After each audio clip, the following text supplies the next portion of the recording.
tey jii ñu ngi dalal Diégui Diop bokk ci APR nekk cadre républicain. On se retrouve à 8h pour la seconde partie. À tout à l'heure incha allah. waaye nag Diégui Diop bu nu délee mbir nii xëy na Sonko mooy Sonko.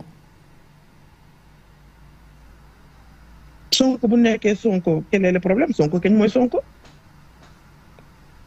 dayoom la nga bëgg ma wax Sonko mooy Diomaye. dayoom ak maqaabam ci politique Sénégal kay kenn du ko lam-lame. ma jox la màkkaama Sonko ci politique xam nga lan la. mooy ki nga xamante ne bi ngay njëkk participer élection plus fort reste nga jàllee pour dugg assemblée nationale te pareeguma bu ma dagg. ñaareem chose bi mooy ki nga xamante ni la première fois nga nekk président de la République nga nekk kii nu ñu koy waxee premier ministre du Sénégal yow ñu condamné la pour diffamation loolu mooy sa honnêteté intellectuelle ñu ngi koy lam-lamee. La deuxième chose, nous condamnons pour des affaires de meurtre. Pour des affaires de meurtre. Parce que la corruption de la jeunesse, ce sont nos juges du Macky Sall des juges magistrats yoo xamante ni dañoo jàng ñu tànn leen ñu def formation ñu ñëw ñu ni waa ji dañ koy condamner corruption de la jeunesse ñu ngi ci chapitre boo xamante ni c'est pour des affaires de meurtre mook viol ñoo ko bokk mooy da nga fekk benn xale bu jigéen bu ndaw bu amagul at bu ñu soxloo nga utiliser sa benn force soit xaalis lay doon wala arme wala nga ragal loo ko ba tax na nga def loo ko warul def waaye yéen kooku war na nekk premier ministre Sénégal fu Habib Thiam jaaroon wala Abdou Diouf jaar nga jóge foofu nga ni yow da nga am ay ministre yoo xam ne ñi ngi sa biir gouvernement ministre yooyu dafa am loo xamante ni dañ koo sàcc dañ koo luubal nga jóge foofu nga ne am na ñoo xamante ni jàppoon nañ leen ñu luubal 2 milliards te tey jii ñi ngi nekk conseil spécial président te àndoon ak ñoom nga dem def ji campagne législative problème amul est-ce que moom mi di chef de gouvernement kon foofu nga xam ne Gumba jiite la fañ topp ci ginnaaw Babacar wax ji nañ ko ñeme te dee te wax ko ça ne va pas et que Diomaye doit savoir qu'il est le président de la République et il est une institution ñun tànnuñu kan la ñuy àndal ak lan la ñuy wax ce qui nous intéresse c'est le Sénégal Babacar Macky Sall gënuñu ñun duñu wax ay xar lañu duñu ay xar Babacar ñun duñu ay xaj Babacar nit lañu xalifatullaahi fil ardi Macky Sall war ñu dafa bëgg Sénégal ñu topp Macky Sall liggéey Sénégal ñu ànd ak moom Macky Sall bàyyi Sénégal bàyyi bu rafet ñu naw ko ci lii moo tax ñu continuer di àndaat ak moom te bu teggeekuwul yoon teggeeku woon yoon. ñu teggeeku yoon waaye Ousmane Sonko yaay Macky nekk fi de soxna si. Macky nekk fi de. te ñëwul tam. waaw. ñëwul de. man d'accord naa man loolu moo ma njëkk a yéem. loolu moo ma yéem mooy Macky mënta ni mënuñu ni Macky moo yàq dëkk bi. mënuñu ni Macky baaxul. mënuñu ni Macky dafa rey ay nit. ñu mënuñu ni wax ni Macky Sall liggéeyul dara te boobu ba tey brique teguñu ko votel nañ leen budget 7000 milliards voté laata leen budget 7000 milliards dama bëgg kenn rek taxaw ni ma bii lamp lañ fi taal boobu ba tey Ousmane Sonko mu jugee mënuñ koo taal ndax li nga leen nee nañ li ngeen bàyyi ci réew mi kay 7000 milliards yooyu moom daanaka du jëriñ dara loolu man soo leen ko waxee damay delluwaat cours de droit expliquer leen les principes de des finances publiques finance publique unicité bi ak li nga xamante ni dañ koy voter chaque année moom xam na bu fekkee droit la def te droit la def xam nga Ousmane Sonko day tenir des discours yoo xamante ne ñi muy waxal il ne parle pas avec les sachants Ousmane day jël parole di waxanteeg ak ñi nga xamante ne ñooñu la tuddee ay xaram takkal leen ay bracelet pour di leen ràññee. xamal la laa bëgg ñu teg waxu Macky Sall ci suuf man loolu laa bëgg. mais Macky Diégui nan lañ mën a tegee waxi Macky Sall ci suuf te Macky Sall tollu Maroc gëre di wax ci réew mi di wax ci ñoom. xam nga Macky yow ñëpp xamee nañ ko yaroom Macky ñëpp xam nañ ko noppeem mais xam nga Macky lan la ko ñëpp xamee sa trajectoire bu kenn amul foofu ci biir Sénégal te kuy diriger ba Abdoulaye Wade pare. Macky a été directeur général. Macky a été ministre. Macky a été ministre de souveraineté. Macky a été premier ministre. Macky a été président de l'Assemblée nationale. Macky a démissionné. Il faut avoir la culture de la démission. mu bañ a agenouilloo nekk du Sénégal. soxna si Macky Sall tam c'est pas du 100%. soo ko waxee. day mel ni moom xut bu samaan la et cetera Macky Sall tamit def na ay mbir yoo xam ni jaaduwul. dama cee d'accord xam nga man lan laa d'accord nous sommes des êtres humains nous avons des perceptions yow Babacar am na nooy gisee sa bët Babacar am na nooy sentiré sa nopp Babacar am na nooy xoolee ci sa bët yow ni nga koy gisee Georges Déthié boobu toog sa wet du ko gisee noonu waaye Babacar est-ce que loolu dafay tax ni moom yow li ngay gis mooy dëgg te Georges li mu gis du dëgg Macky Sall day def ba fu mu yem arrêté foofu wax Macky Sall n'a pas fait moins que Ablaye dañ ko nangul ils n'ont pas le droit de faire moins que Macky Sall et ils vont faire pire parce que bi ñu fi toogee ba tey seen 2 ans jeex na yow duutal ma baaraam rek ni ma lii lañ def lu dañuy dissoudre l'APR te bu ñu duggee foofu dinaa leen indil sama ñaari argument yoo xamante ne dinañ toog loolu dañuy yàq deru Sénégal indi fi waxu dette cachée suba su yeewoo mu ni rapport te mënul jël rapport tekk ci kaw table bi. Tout ce qui intéresse Ousmane Sonko c'est d'être candidat en 2029 te ba pare muy nax nit ñi di indi rabat d'arrêt bi non c'est pas le rabat d'arrêt ça n'a rien à voir avec ça c'est la première décision de justice qui a été prise bi nga xamante ne dafa fekkoon beneen condamnation bu mu amoon te loolu buñ ko génnee ci liste bi 5 ans lay toogaat pour mu mën a ñëw ni moom dafa war a mën a nekk éligible et 5 ans yi nag dafay fekk 2029 passé na ñu ngi jëm 2030 na noppalu c'est ça le problème de Ousmane Sonko. foo ko natee. il est inéligible. foo ko natee. Ousmane dañ ko def premier ministre ñu ni ko jox nañ la léngay Sénégal Ousmane tey lan moo war a nekk problème am pétrole boobu mu nga xamante ne naxoon na Sénégalais yi mu ne ñu ngi ko fiy génnee te kenn mosu ko génnee moom moo ko génnee ana moom ba nga ko génnee léegi ana mu ak or bi ana zircon bi Mali ngi nii ñu koy taal à 2 pas de nous Ousmane fait un terrain meeting il ne parle pas du Mali.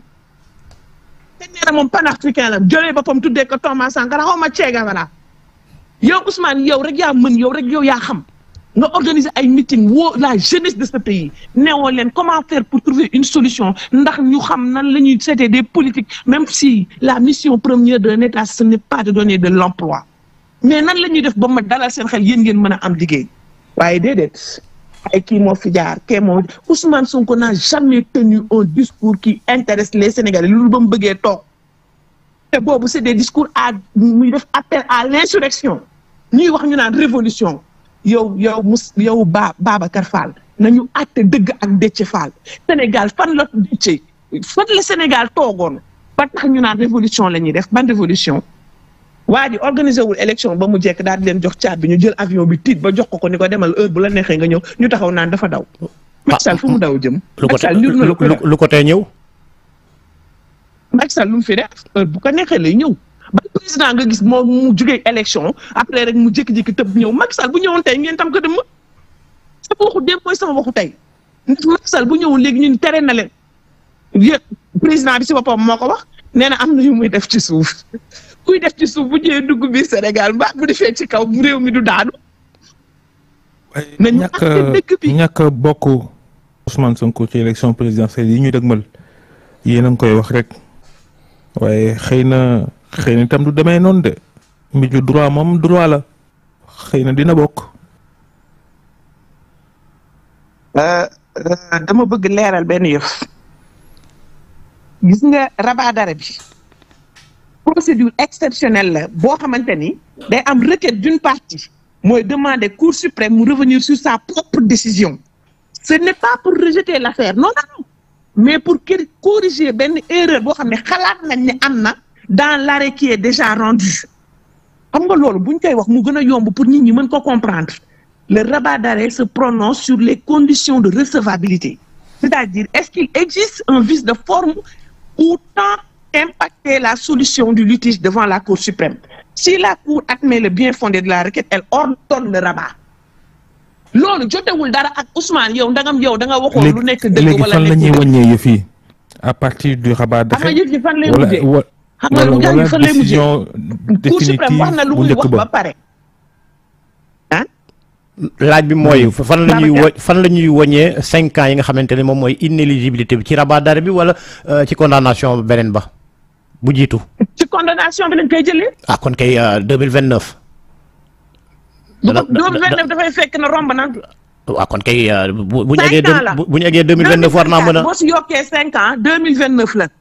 2030 la ñuy jéem a lijjanti kaaw Ousmane Sonko nan lay demee te kaay ma wax la. kañ lañ ko condamné tam waxaat na fi ay wax yu rëy inna ma raaj. kañ lañ ko commandé condamné. mënu ko tëj Ousmane mënul tëj gémminam foo ko fekk dina def diffamation parce que moom day jël benn këyit rek ni rapport bi maa ngi nii ma téye que rapport baa ngi nii maa ngi ko téye rapport te doo gis rek lu dul ay këyit yenn saa yi boo zoomé sax doo seen sax rapport da ngay seen xëy na benn ordonnance la buñ ko jox Ousmane dafa am problème. woo leen ko ngeen wax ko Sénégal ne tourne pas autour de lui te il doit faire des formations aux gens de Pastef qu'il sache que le Sénégal a existé depuis des années et que les Sénégalais ont commencé à voter en 1848. On a connu notre indépendance et que depuis lors on a la culture de ce que fait le vote et la démocratie. Le Sénégal n'a pas existé parce que Pastef existe.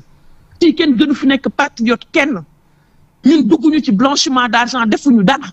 waaye Ousmane Sonko on est là, itam on a histoire donné dina ko bind. notre sang et notre cœur pour ce pays. Jéggi Diop Ousmane Sonko itam. dégguma yaa ngi tudd histoire waaye histoire Sénégal tamit dina bind Ousmane Sonko am déet xam nga. maa d'accord nan.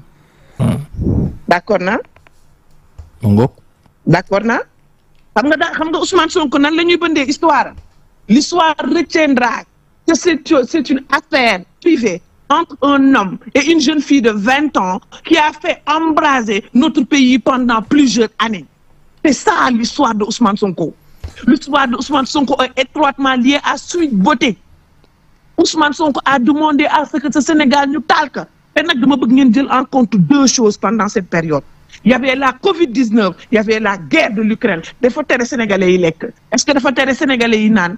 Ce grand homme a géré ce pays. Ousmane di yëngal ñuy taal les forces de défense et de sécurité ñu di leen rey ñëpp teg seen bët. Des camps militaires ñu koy attaqué. Alors que sur le plan juridique, il y a des textes qui sont très clairs. À quelques mètres du camp, boo gisee un danger, tire à bout portant. Le président Macky Sall a dit non. Comme il avait dit non en son temps en 2012, mu ni je ne passerai pas par des cadavres pour entrer dans le palais de la République. waaye yow ñu kii na delloo si xelam am na yu fi xew na laajte yi fi xewoon yu daaw yeeg yu daawaati jéegi ñu expliquer que l'histoire politique de ce pays. lan laa bëgg nit da ngay nangul ku nekk bëgg-bëggam man dama leen di nangul ñoom. man nangul Diomaye il est le président de la République bu fekkee moom gëm na ni il est le président de la République ndax sunu càkk bi dañ ko takkale il a prêté serment mais il doit faire attention. léegi en quelques secondes seen mbokk yi ñi nga xamante ne ñuy bokkoon APR ñu bëri ñenn ñi ñu ngi ci kaso ba ñenn ñi ñu jàppoon leen bàyyi leen yow am na dossier bi ñu fi bàyyoon loolu la génne loo réew même.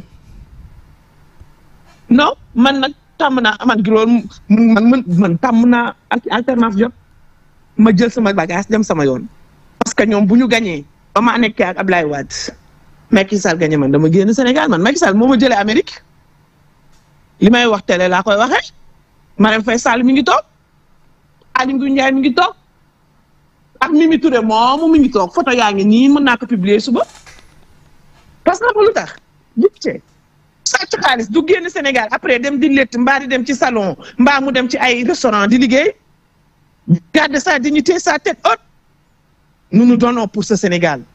waaye nag dafa am loo xamante ni ñoo ko moomal suñu bopp. mun ragal waaye bu ñu àndee ñoo xamante ne xam nañ ñii duñu ay nit te dama bëgg préciser benn affaire man nekkuma sous contrôle judiciaire sama passeport état du Sénégal moo ko defar. leer na man nekkuma sous contrôle judiciaire. ensuite ñii ñu jàpp ni di tëj finalement Mansour Faye tey fan la mujj. bien Jéggi Diop jërëjëf ci waxtaan wi yaa nga ca États-Unis ñu fàttali yaa ngi ca États-Unis fa lañ doon amalee waxtaan wi jërëjëf Georges jërëjëf Soxna Naata.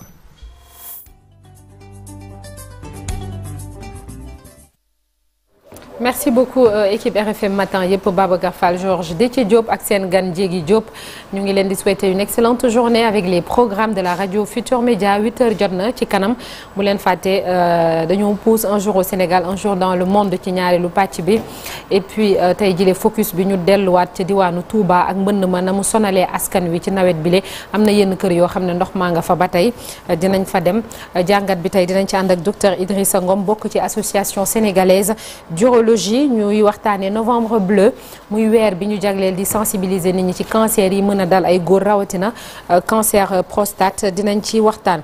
et puis wàllum politique ak jamono ji li xew Assane Sylla moom moo jiite parti MPS jëf ak njariñ bokk ci coalition Diomaye président mooy nekk suñu gan boori 9h lañ koy dalal léegi dañuy jàll ci xibaar yi ñu yaatal ko.